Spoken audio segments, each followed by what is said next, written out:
예, 거의 다 일면식도 없으시죠? 예, 그렇지만 뭐 짧은 시간이지만 이렇게 예배를 드리는 그런 모습이라든지 그 느낌이 참 우리가 하나님의 가족이고 형제이구나 하는 것을 아주 동감합니다. 제가 이 복음 집회를 이렇게 요청했습니다. 어떤 모임에, 조그만 모임에 갔었는데 어떤 그 일꾼 형제님이 하시는 말씀이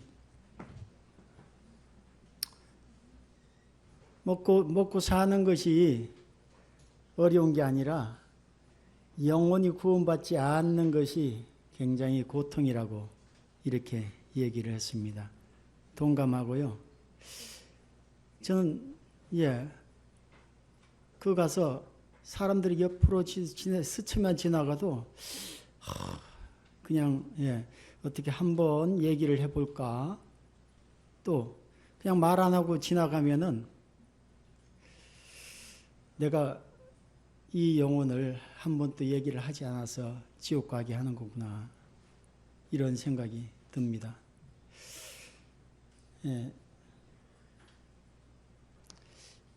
제가 핸드폰을 옛날 폰에서 이제 스마트폰으로 중고를 바꿨는데 그때부터 어떤 형님이 한국에서 카톡으로 메시지가 아침마다 이렇게 오세요. 참 감사해요. 근데 제가 생각하기를 이런 걸 처음 받아봐가지고,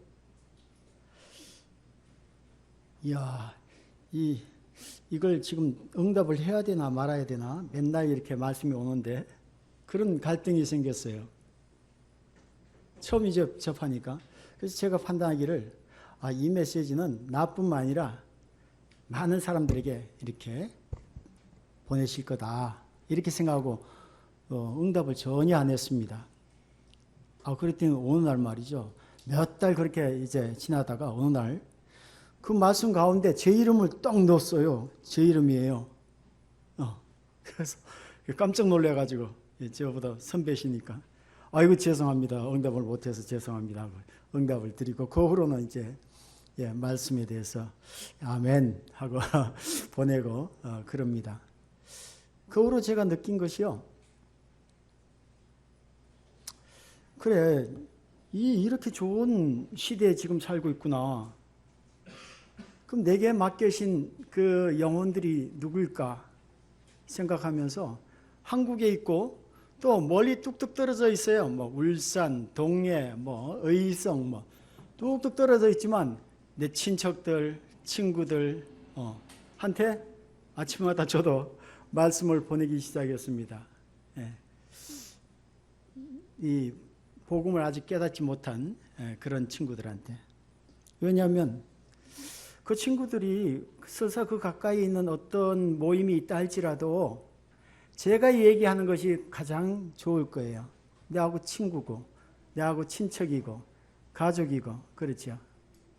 그날 이후로 계속해서 뭐 맨날 보내는 것은 아니지만 이 복음의 말씀을 주기적으로 이렇게 보내는데요.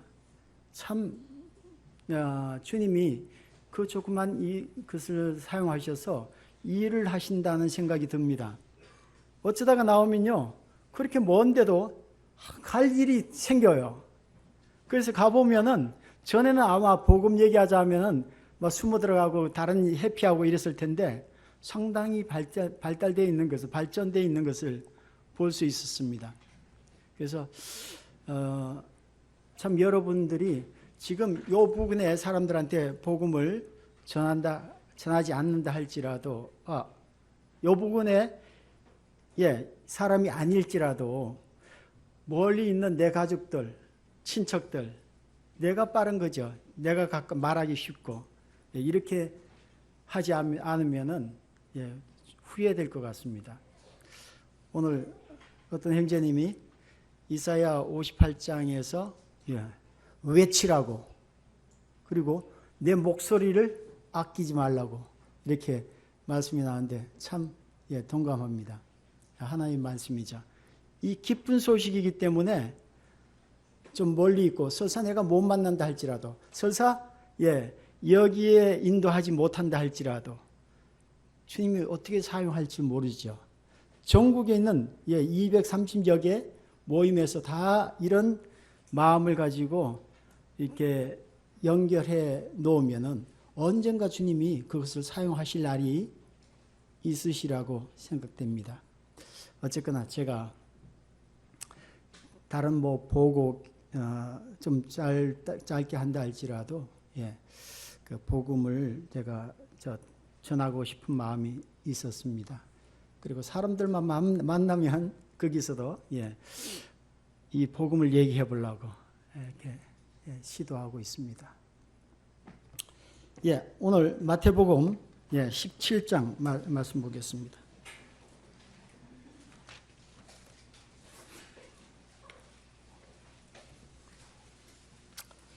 마태복음 17장 24절 이하로 보겠습니다.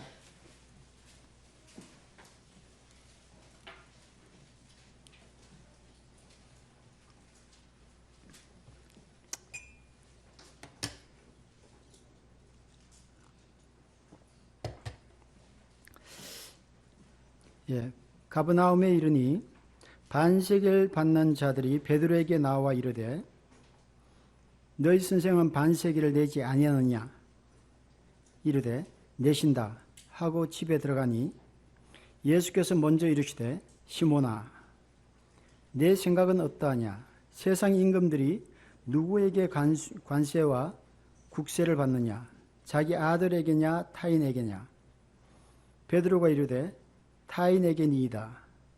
예수께서 이르시되 그렇다면 아들들은 세를 면하리라. 그러나 우리가 그들이 실족하지 않게 하기 위하여 내가 바다에 가서 낚시를 던져 먼저 오르는 고기를 가져 입을 열면 돈 한 세겔을 얻을 것이니 가져다가 나와 너를 위하여 주라 하시니라.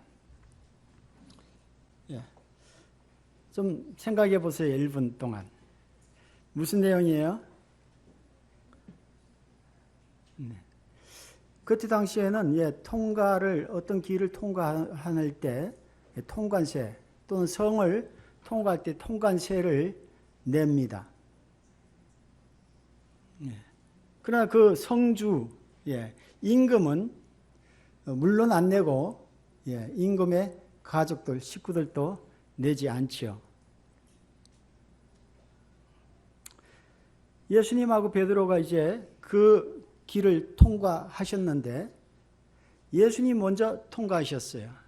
근데 아마 이 세금 받는 사람이 감히 예수님의 그 이름 때문에 함부로 반세겔 내세요 이렇게 말을 못했던 것 같습니다. 예수님 통과 그냥 하시고 베드로가 통과할 때 딱 잡아가지고 야 너희 선생님은 반세겔 안 내냐? 베드로가 조금 퉁명스럽게 아마 내신다 내실 거다 뭐 이렇게 얘기했을 겁니다. 그리고 이제 베드로가 예수님이 있는 집으로 들어갔죠. 예수님 그 사실을 보지 않고 또 이미 아시는 것 같습니다. 아셨습니다. 그래서 들어오는 베드로에게 바로 묻습니다. 너가 생각하기에 말이지 이 세상의 임금이 세를 받는데 그 아들들에게 받냐 아니면 다른 사람들에게 받냐? 그때 당시에 왕이면 뭐 최고죠. 물론 가족들한테 받지 않죠. 그러니까 베드로가 다른 사람들에게서 세를 받습니다. 그럼 아들들은 세를 안 내도 되네? 안 내는 거네? 이 말씀을 무슨 말씀 같아요? 당신이 하나님의 아들인 것을 이 땅에 그저 조그만 그 성의 주인이 아니라 이 땅을 만드신 그 창조주의 하나님의 아들인 것을 사실은 말씀해 주신 거예요. 그 다음 내용을 통해서 더군다나 확정해 주셨습니다. 야, 베드로야, 너 반세겔, 나 반세겔, 그 세금 내라. 근데 너 주머니에 돈 없는 거 내가 안다. 예. 그러니까 요 가까이 있는 바다에 낚시를 던져가지고 처음 올라오는 물고기, 그 입을 열면 한 세겔의 돈이 있을 것이다. 그거 가지고 나 반세겔, 너 반세겔, 세를 내라. 왜냐하면 제가 아직도 내가 누구인지 모르고 있기 때문에 그렇다. 예. 이렇게 말씀하신 내용이죠. 그렇습니다. 이 짧은 내용 속에서 우리는 예수님은 하나님의 아들이다. 예. 이것을 우리가 알 수가 있습니다. 또 마침 그 수많은 물고기 속에서 말이죠. 그 하필이면 그 물고기가 지나갈 때, 다시 말하면 먹을 수 없는 음식도 그 먹이도 아닌데 그 쇳덩어리를 입에 문 것도 참 신기하지만, 거기다가 또 낚시가 오니까 뱉어내지도 않고 또 덥석 이렇게 이게 참 기이한, 그 물고기가 베드로가 첫 번째 낚시를 내릴 때 물 것이다 하는 것을 정확히 아신 거예요. 이 뒤에 내용은 나오지 않습니다만, 그죠? 정확히 첫 번째 물고기에서 올라왔을까요? 안 올라왔을까요? 만약에 안 올라왔으면 이렇게 기록할 리가 없죠. 그죠? 예. 반드시 올라왔습니다. 그러니까 그 바다에 물고기를 만드신 분이 아니시라면은 이렇게 정확하게 그 시간에 맞춰서 딱 첫 번째 올리는 물고기 입속에 한 세겔, 이걸 알아맞힐 수가 있겠습니까? 예. 그분은 물고기를 창조하신 분이십니다. 그분은 바다를 창조하신 분입니다. 그래서 그분이 그렇게 정확하게 말씀할 수가 있었던 것입니다. 예수님은 온 우주의 창조주십니다. 여러분, 예수님을 어떻게 믿습니까? 여러분 만약에 2000년 전에 나사렛 동네에 사셨다면요, 여러분도 아마 상당히 믿기가 어려웠을 것 같습니다.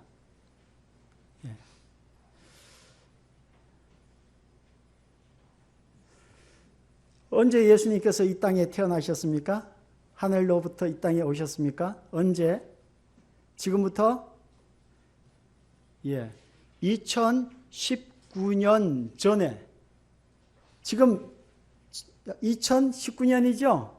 1년 전에는 2018년. 그 전에는 2017년. 그렇게 되죠? 그래요? 작년에 2018년, 그죠?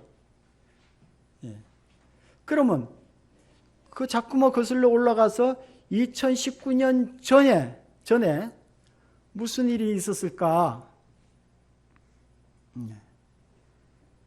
예수님이 오셨습니다.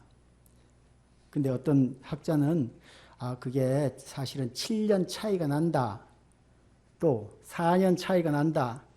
이렇게 말들을 하지만 어쨌든 중요한 것은요, 예수님의 난 해, 그 해를 0으로 쳤다 이겁니다.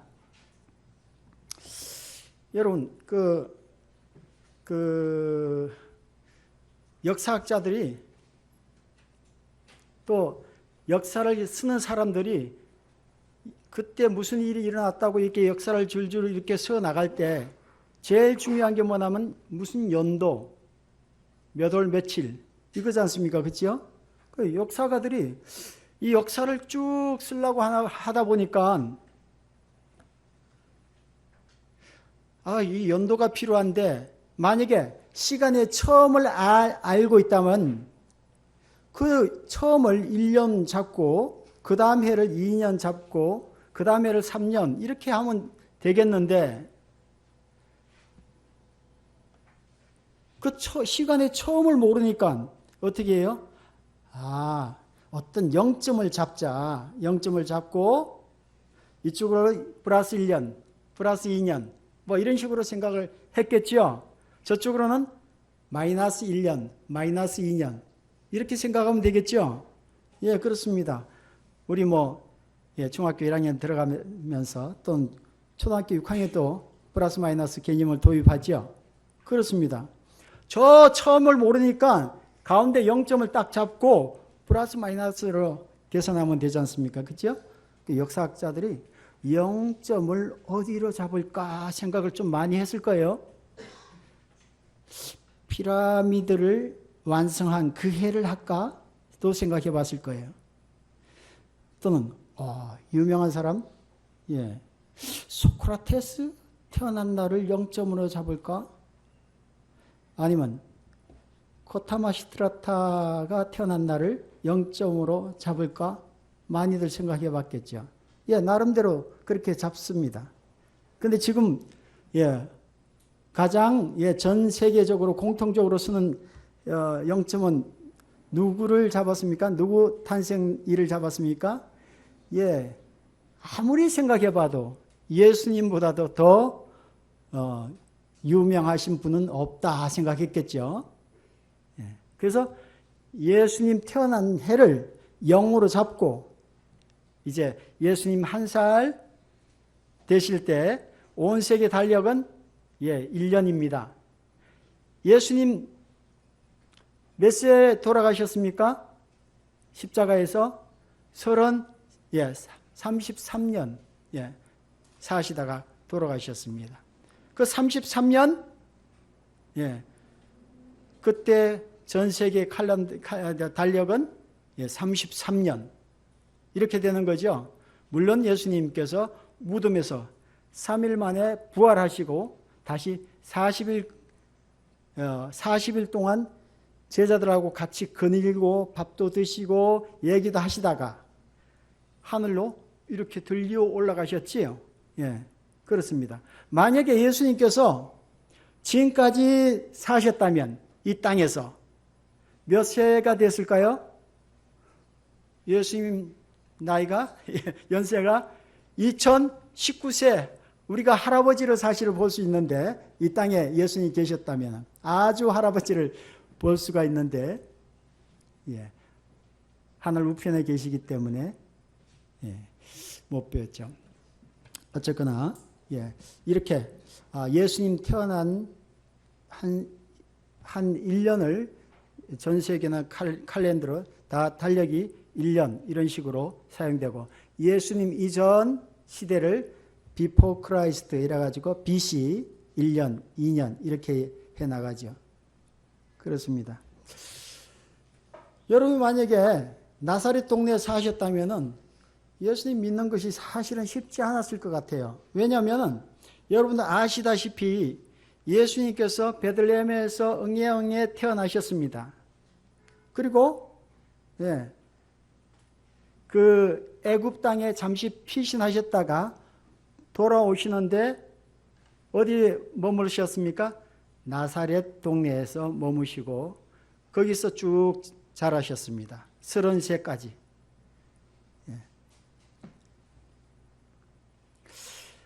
예수님 그 동생들이 있습니까? 없습니까? 예수님 동생들이 있습니다. 형제들이 몇 명이에요? 친동생들이 형제들이 4명 이름이 분명하게 나오죠. 그죠? 그 중에는 야고보 같은 동생은 야고보스를 썼죠. 성경 하나를 썼죠. 예수님의 여동생이 있습니까? 없습니까? 있었습니다. 최소한 2명 이상. 그렇습니다. 예수님이 자라나실 때 이웃집 아주머니께서 이렇게 놀러 오신 적이 있을까요? 없을까요? 모르겠어요?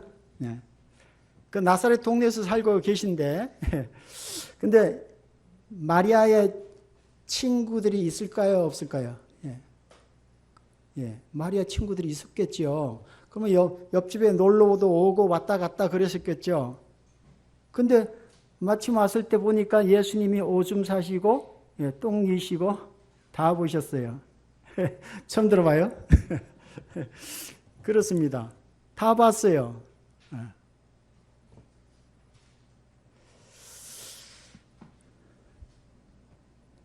근데 하나 잘하시면서 참 어떻게 저렇게 참 현명하고 어떻게 저렇게 지혜롭고 어떻게 저렇게 따뜻하고 어떻게 저렇게 다른 사람을 돕고 어떻게 저렇게 희생적이고 어떻게 저렇게 죄가 하나도 없이 사실 수가 있을까? 동네 사람들이 하나하나 알려지기 시작했습니다. 성경에 나오지 않습니다만은 제가 30년 동안 아무것도 없어서 제가 생각해 보는 겁니다. 예수님께서 친구들이 있었을까요? 없을까요? 없었을까요? 1살, 2살, 3살, 4살, 5살, 6살, 10살, 11살, 12살 친구 없었을까요? 있었을까요? 제 생각에는 왕따는 아닌 것 같아요. 물론 있었을 것 같습니다. 그래서 예수야 놀자 하고 어떤 친구는 불렀고 또 예수님은 그래 잠깐만 하고 내려갔을 것 같습니다. 그렇게 사셨어요. 30년을. 그 동생들도 참 오빠에 대해서 여동생들도 오빠에 대해서 아주 자랑스러웠어요. 그냥 끔찍이도 동생들을 사랑해주고 위해주고 또 어떤 데는 해결을 해주고 지혜도 주고 가르치고 아주 우리 오빠가 최고야. 그 남동생들도 우리 형아가 최고야. 너무 좋아. 그 엄마 아버지 마리아 요셉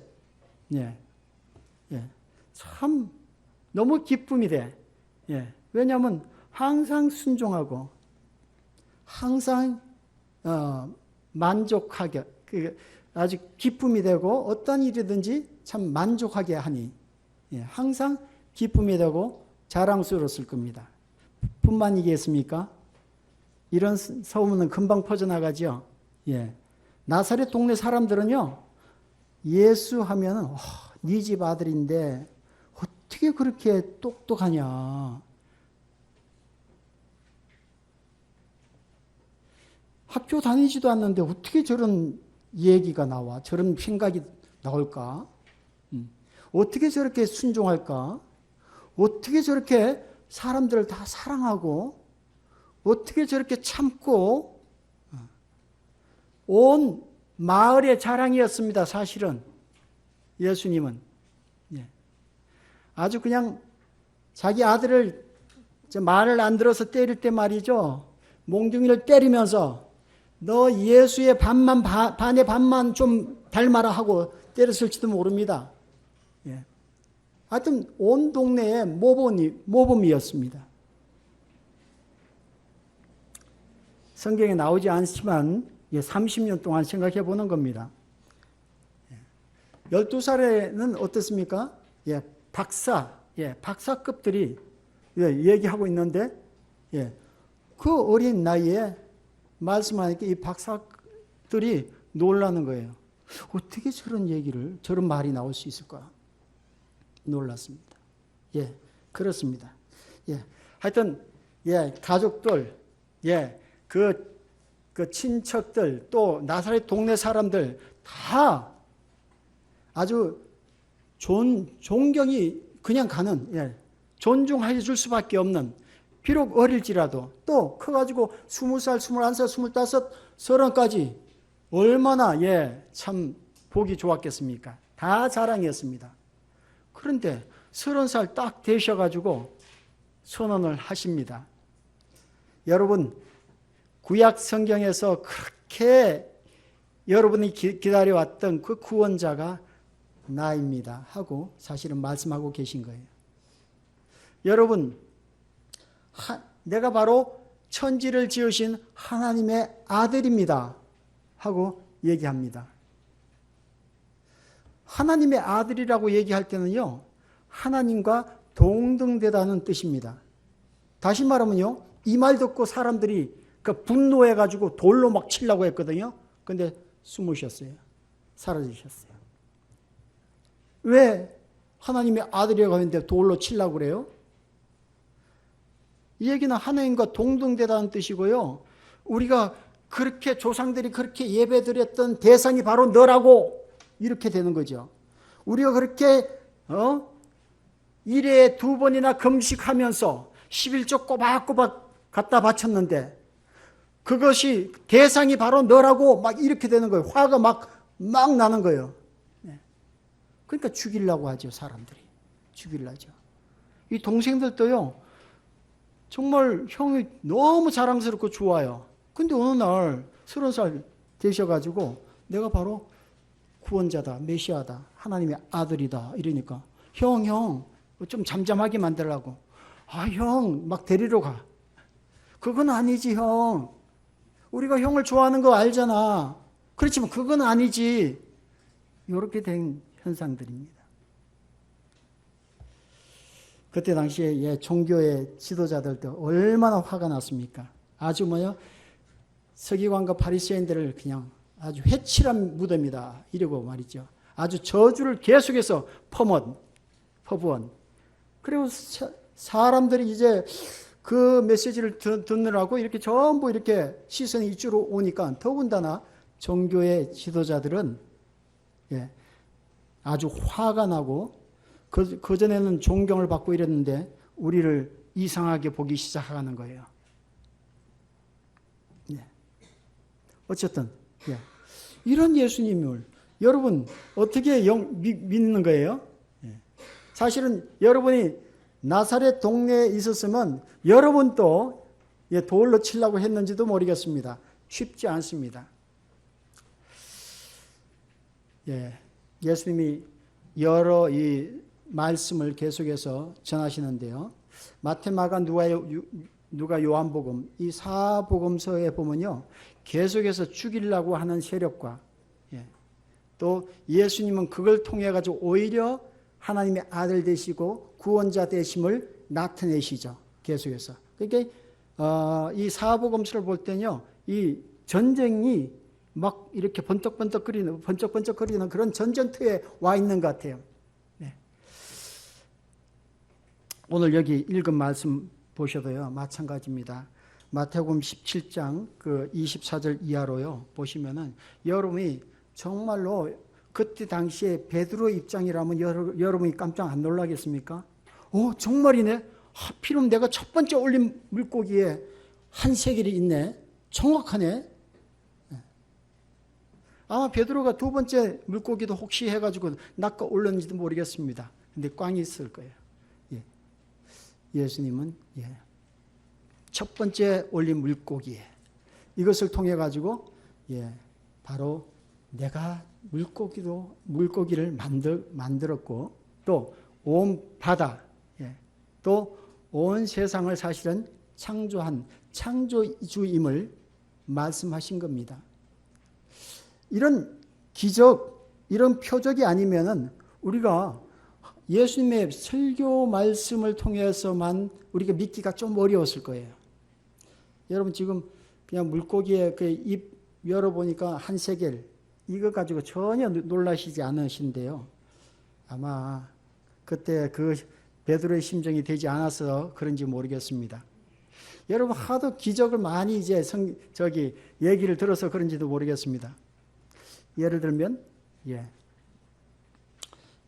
풍랑이 막 일어가지고요. 아주 그냥 그 보트가 그냥 뒤집히려고 하는 그 순간, 그러한 순간까지 갔는데도 예수님은 바람과 바다를 꾸짖었고 그냥 쫙 잠잠해지지 않습니까? 순간, 그냥 잠잠해집니다. 그런 것을 봤을 때 어떻게 제자들이 얘기합니까? 저가 뉘기야 바람과 바다도 잠잠케 하는고. 예, 창조하신 분이 아니면은 예, 잠잠하실 수가 없는 거죠. 나사로 얘기 아시죠? 나사로가 죽은 지가 벌써 나흘이 되었어요. 냄새가 날 때인데 예수님은 무덤에 돌을 옮겨 놓으라고 얘기합니다. 그랬더니 마르다가 이거 벌써 나쁜 냄새가 납니다. 썩어서. 그래도 옮겨 놓으라고 하십니다. 옮겨 놓고 예수님께서 뭐라고 말씀하십니까? 나사로야 나오너라 하니까 어떻게 나왔어요? 걸어서 나왔습니까? 강시? 강시처럼 이렇게 뛰면서 나왔을 것 같아요. 왜냐하면 이게 배로 동여매 놨기 때문에 나오긴 나왔지만 아직도 풀어주지 않아가지고 이렇게 매여 있습니다. 그러니까 주위 사람들한테 풀어놓아 다니게 하라 이랬더니 풀어놓으니까 말도 하고 먹기도 하고 예수님 옆에서 기대서 눕기도 하고 그랬지 않습니까? 그때 만약에 나사로야 나오너라 하지 않고 나오너라 이랬으면 공동묘지의 사람들이 우르르 다 나왔을 거예요. 그렇습니다. 이런 기적이 아니면, 이런 표적이 아니면 우리가 믿기가 어렵죠. 예수님은 기적과 표적을 통해서 당신이 하신 모든 말씀이 사실인 것을 뒷받침하고 있습니다. 나를 믿으면 영생을 얻는다고 말씀하셨습니다. 가장 기적 중에 기적은 뭡니까? 예수님, 당신이 십자가에 달리셔서 분명히 확인 사살까지 당했는데 사흘 만에 그 무덤 문을 열고 나오셨습니다. 그렇죠? 아니 조금 살아 있어야지 뭘 열기도 하고 그러지 않습니까? 완전히 죽은 상태에서 다시 문을 여시고 나오셨습니다. 사람들이 다 봤죠. 예수님이 십자가에 달리실 때. 그리고 아주 그 심장을 찌르는 쇠창살에 그냥 찔렸는데 그것도 다 보았습니다. 그런데 스스로 나오셨습니다. 부활하셨습니다. 이런 것을 통해서 예수님은 우리를 창조하신 창조주가 맞으시다 하는 것을 알 수가 있습니다. 요한은 그의 제자 요한은 요한서 여러 군데 나오지만 1장 1, 2, 3절에서 보이는 모든 것이 그가 만드셨다. 9절 10절에도 그가 주인이시다 이렇게 말씀하고 있습니다. 요한복음 18장 쪽에서 보면 그 아브라함이 예수님 이전 몇 년 전이에요? 예수님이 사신 때에서부터 몇 년을 거슬러 올라가야지 이스라엘의 첫 조상 아브라함이 나옵니까? 2000년 가까이 거슬러 올라가야 됩니다. 근데 예수님께서 이렇게 말씀하시는 거예요. 아브라함이 나를 보려고 애쓰다가 마침내 나를 보고 기뻐했다. 이렇게 합니다. 그랬더니 옆에 사람들이, 안 믿는 사람들이, 죽이려는 사람들이 너가 50도 안 됐는데 아브라함을 봤다고 2000년 전에 산 이렇게 나오죠. 예수님이 뭐라고 말씀하십니까? 아브라함이 있기 전에 내가 있었다. 이렇게 말씀하고 있습니다. 원래 태초부터 계신 그분이십니다. 우리가 왜 하나님을 믿고 왜 예수님을 믿어야 합니까? 그 이유는 그분이 나를 만드신 주인이시기 때문에 우리가 그분께로 돌아가야 되는 겁니다. 그분이 나의 주인이에요. 나의 어머니의 모태에서 나를 만드셨다 이렇게 말씀하셨어요. 근데 사람들이 그 주인을 알아보지 않고 전부 사단을 따라서 살고 있죠. 세상을 따라서 살고, 세상의 모든 것은 사단이 만들어 놓은 모든 풍습들입니다.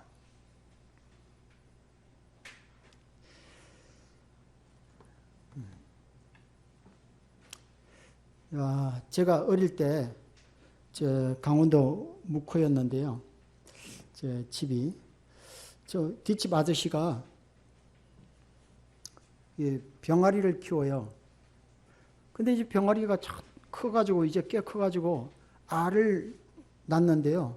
한 마리 닭이 우리 집 뒤에서 낳아요. 첫 알을 거기다 넣어가지고 꼬꼬닥하고 가보니까 이 알을 낳았어요. 그래서 제가 들고 그 아저씨한테 갔죠. 아저씨, 이거 아저씨 닭이 낳았어요. 그때 이 아저씨가 먹어, 너 먹어, 괜찮아, 너 먹어. 우린 닭도 있잖아. 그래서 먹었죠. 문제는 그 다음 날이에요. 또 그 자리에 또 놓고 꼬꼬닥 하면서 나가는 거예요. 그 푹신하거든요, 고기가.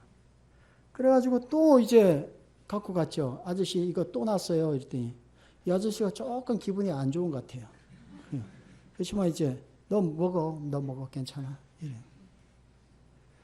그 다음날 또 났잖아요. 이젠 참 미안하더라고요. 이렇게 하니까. 그래, 갖고 가서 아저씨, 이거 아저씨 닭이 났어요. 너 먹어.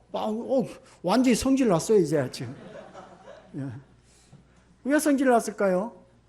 자기가 먹이를 지금까지 줘가지고 키웠는데 다 커가지고 알을 엉뚱한 지에다 놓으니까 그런 거죠. 다음날 갔더니요. 목을 비틀어가지고 칼로 확 찍어가지고요. 목을. 피가 막 튀고 화가 났어요. 이 주인이. 그렇구나. 이게 주인을 알아보지 못하면 이렇게 화가 나구나. 출애굽기 34장에 보면은 하나님이 스스로 말씀하십니다. 나 질투의 하나님이야. 질투의 하나님이야. 나 외에 다른 신들에게 절하지 마. 이러죠. 왜? 하나님이 우리를 다 만들어 놓으셨는데 다른 데 쫓아서 살고 있지 않습니까? 다른 신들에게 절하는 거나 똑같이요.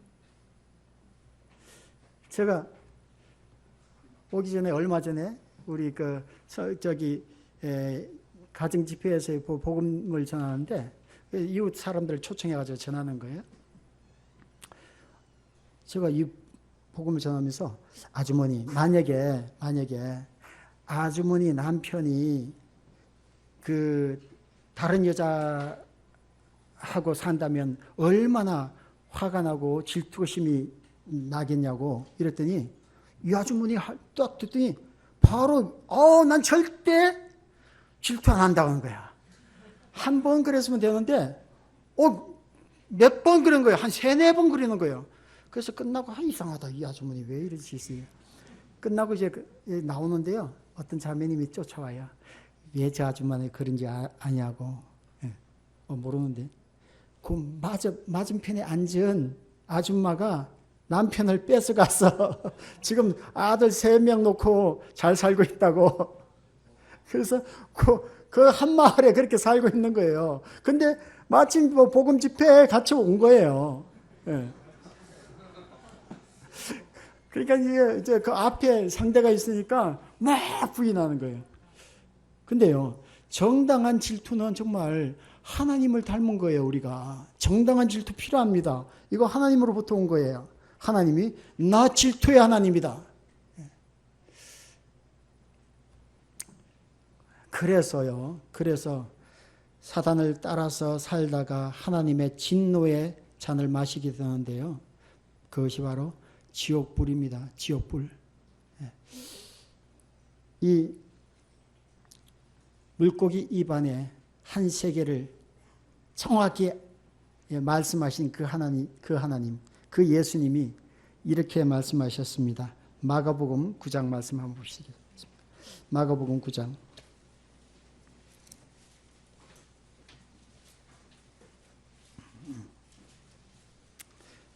마가복음 9장 43절.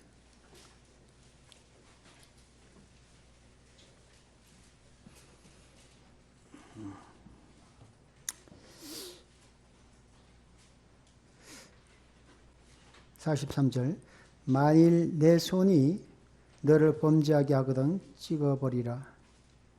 장애인으로 영생에 들어가는 것이 두 손을 가지고 지옥, 곧 꺼지지 않는 불에 들어가는 것보다 나으니라.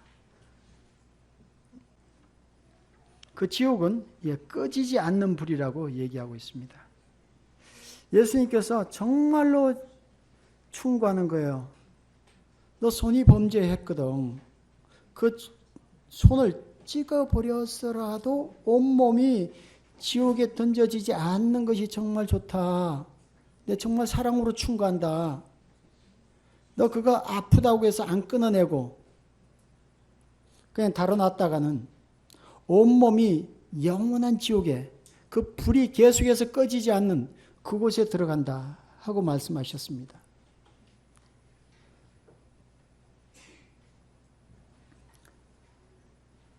(45절) 말씀 보시겠습니다. 만일 내 발이 너를 범죄하게 하거든 찍어버리라. 다리 저는 자로 영생에 들어가는 것이 두 발을 가지고 지옥에 던져지는 것보다 나으니라. 이랬습니다. 발이 너를 범죄하게 하면 찍어버려라. 이건 정말 사랑의 충고입니다. 왜냐하면 그거 달아났다가는 온몸이 영원한 불 속에 던져지기 때문입니다. 1000년, 2000년 이렇게 끝나는 게 아닙니다. 3000년 끝나는 게 아니고요. 영원한 시간 동안 그 불 가운데 토요일, 일요일 없이, 그렇죠? 토요일, 일요일 없어요. 쉬는 날 없어요. 빨간 날 없고 계속 이어지는 불, 밤과 낮도 구분 안 하고 계속해서 타는 그러한 지옥불에 들어가기 때문에 손으로 범죄하거든 찍어버려라. 발로 범죄하거든 찍어버려라. 온몸이 지옥에서 건짐을 받는 것이 낫다. 47절 말씀해 보시면은 만일 내 눈이 너를 범죄하게 하거든 빼어버려라. 한 눈으로 하나님 나라에 들어가는 것이 두 눈을 가지고 지옥에 던져지는 것보다 나으니라. 내 눈이 너를 범죄하게 하거든. 어떤 때 친구들하고 싸우고 난데 눈빛이 다르죠. 막 아주 엑스레이 같은 그 나쁜 광선이 쫙 나가죠, 그죠? 엄마 아빠 싸우고 난 뒤에도. 그렇습니다. 눈으로 범죄하는 겁니다.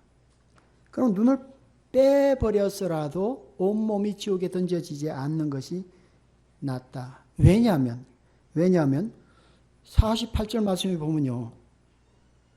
거기에는 구더기도 죽지 않고 불도 꺼지지 아니하느니라 이랬습니다. 구더기가 뭡니까? 구약 성경을 보면 인생이 얼마나 부패했는지, 인생의 마음이 얼마나 부패하고 더러운지 너희는 구더기다 이런 거예요.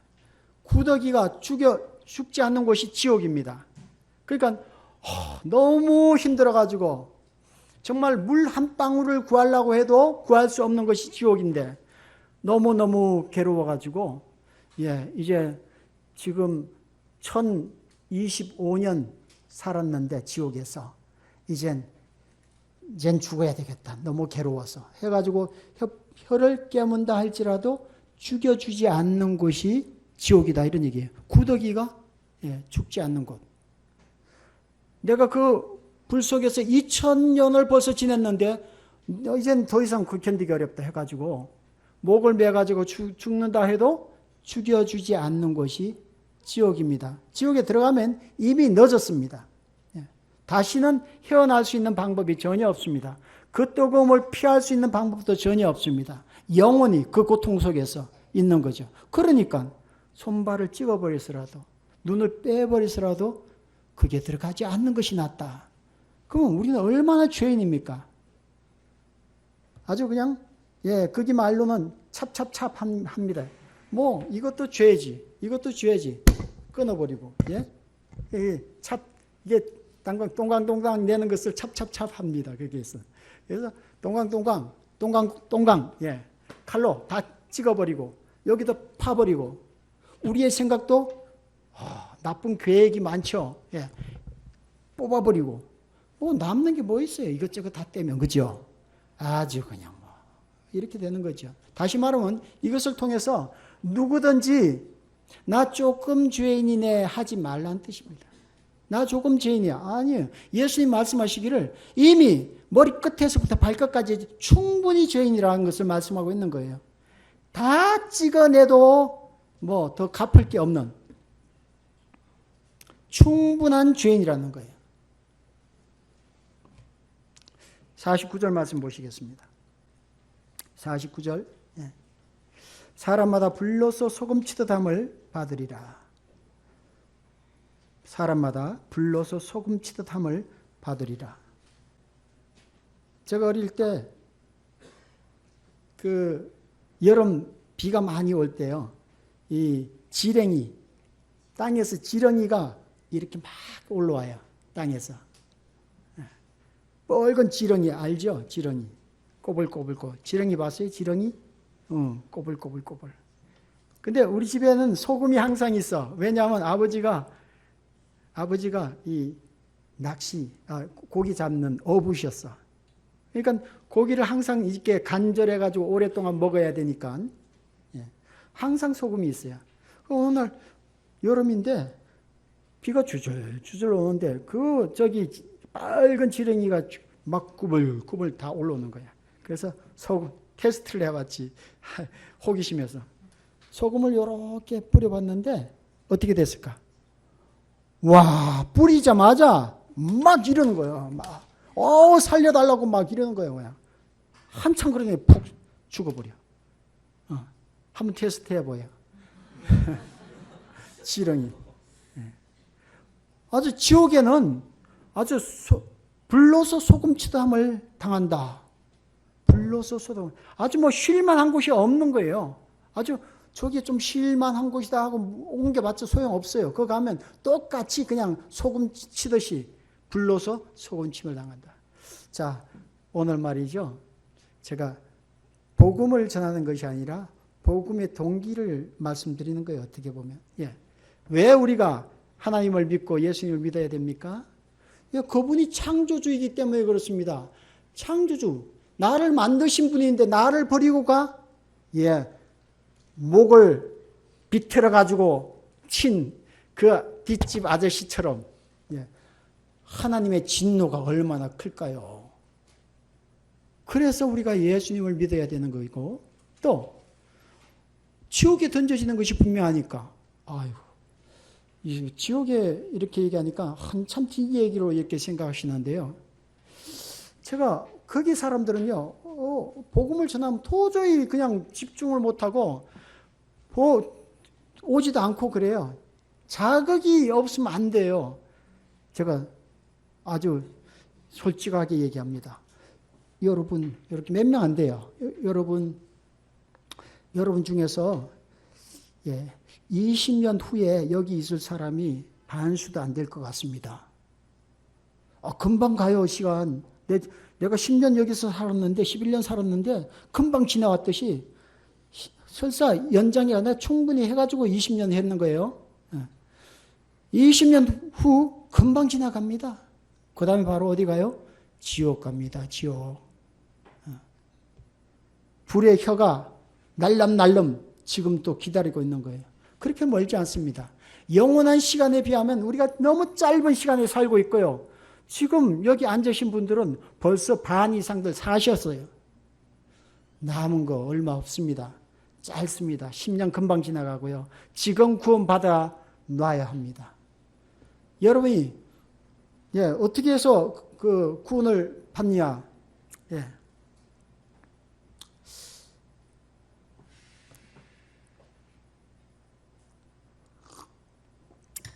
저기요,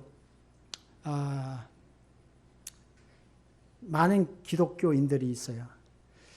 많은 교회들이 있어요. 근데 이 사람들이 거의 이렇게 말하면 참 당장 뭐라고 욕할지 모르겠는데 거의 천국에 들어가지 못하고 지옥에 들어가는 사람이 많아요. 거의.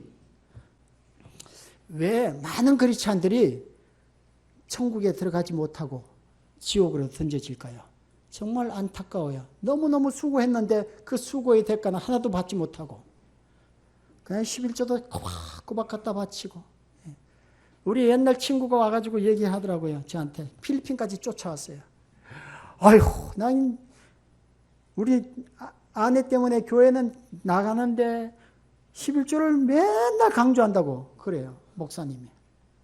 어쨌거나 수고는 수고대로 하고 천국 가지 못하고 지옥 가는 사람들이 너무 많습니다. 왜 그러냐면요. 사람들이 착각해요. 회개하면 될 거라고. 회개하면 될 거야. 회개라는 것이 자백하고 비슷하게 느끼는 거예요. 이 사람들.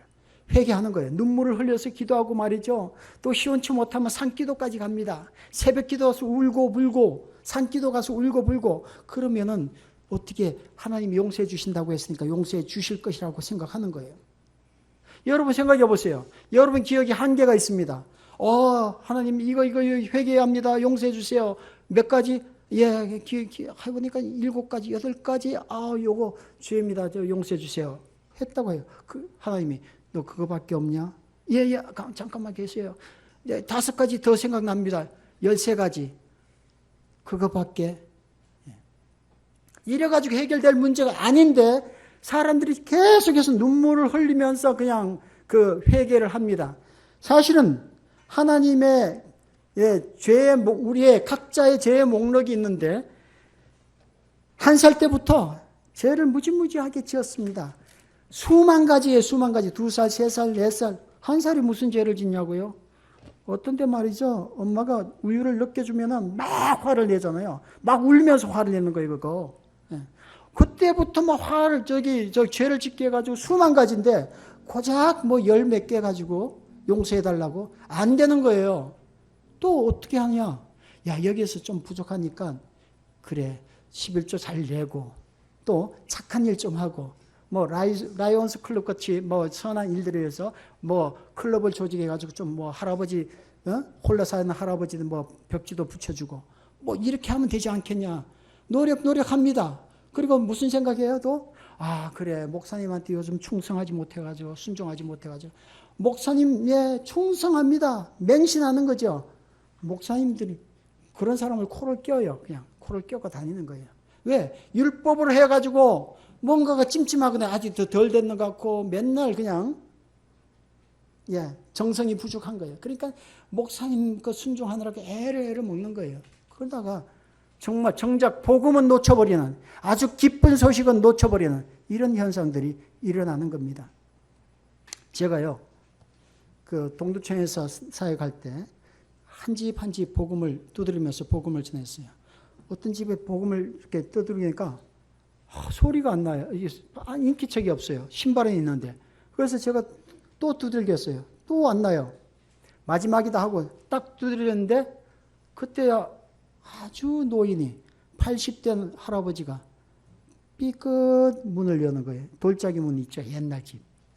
삐끗 열고 딱 보더니 아이고 목사님 나를 알아봐요. 그냥 그 동네에 있으니까. 내가 이렇게 목소리가 저하고 똑같습니다. 내가 이제 죽을 때가 가까이 했습니다. 이런 식이에요. 그러니까 저기 다른 집으로 가보시라고. 할아버지 잘 들으시면요 기쁜 소식을 들을 수 있습니다. 내가 지금까지 한 번도 교회를 나가보지 않았다. 이거예요. 괜찮습니다. 또 얘기하세요.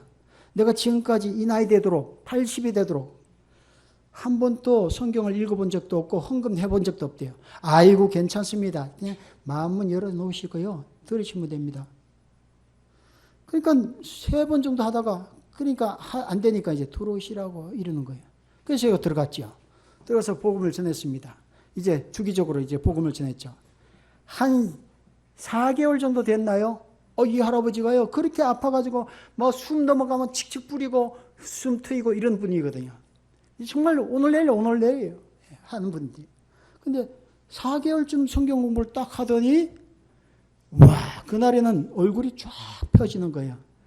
아주는 웃음이 이렇게 생기면서, 딱, 무릎을 딱 치시면서 하시는 말씀이, 이제 알았다. 이제 죽어도 여한이 없다. 이 말씀을 처음 하셨어요.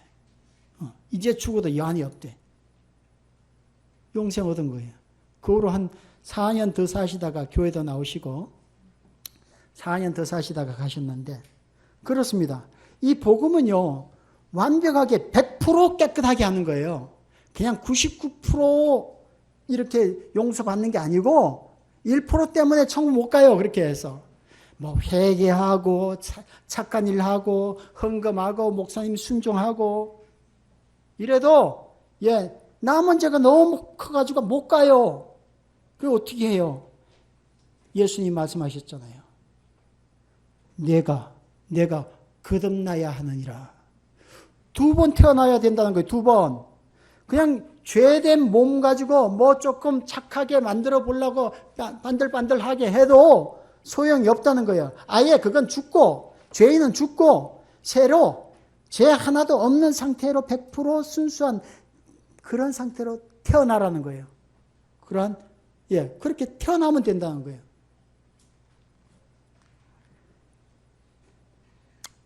그러니까 니고데모가 하는 말이 뭐예요? 아니 내가 이 나이에 한 60 안팎으로 되는 것 같아요. 내가 이 나이에 엄마 몸속에 들어갔다가 다시 나와야 됩니까? 2번 태어나라고요? 그게 아니고 예수님이 물과 성령으로 거듭나야 된다 이렇게 말씀하고 있는 겁니다. 물은 뭡니까? 몸을 씻어주고 또 물을 우리가 마실 때 속에 있는 잡다한 것들을 걸러주고 이러지 않습니까? 물은 세정작용을 씻어주는 그런 역할을 합니다. 죄를 씻어주는. 무슨 물? 하나님의 말씀의 물. 이게 하나님의 말씀이 그 물이에요.